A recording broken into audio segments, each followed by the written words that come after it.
వెంకటేశ్వర స్వామి అభయహస్తంతో దర్శనమిస్తున్నారా? అవునండి.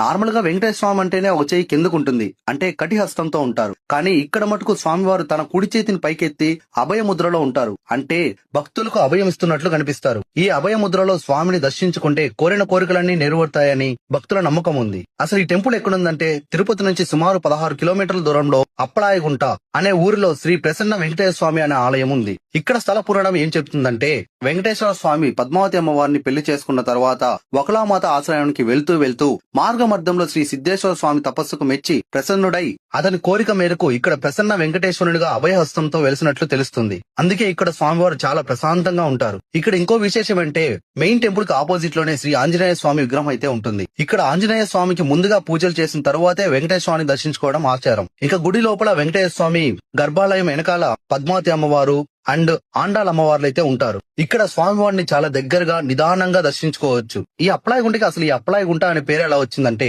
అప్పలయ్య అనే భక్తుడు ఒక గుంటనైతే తవ్వించాడని, పనిచేసిన కూలీలకు అప్పు లేకుండా వెంటనే డబ్బులు ఇచ్చేసేవాడని, అందుకే ఊరికి అప్పలాయ గుంట అని పేరు వచ్చిందని చెప్పి ఇక్కడున్న ఊర్లో వాళ్ళు చెప్తూ ఉంటారు. మీరు ఎప్పుడైనా ఈ టెంపుల్ విజిట్ చేశారా? ఇన్ కేస్ విజిట్ చేయకుండా అంటే ఒక్కసారి వెళ్లి విజిట్ చేసేయండి. ఇట్లు మీ తిరుపతి పిల్లగాడు. Bye bye.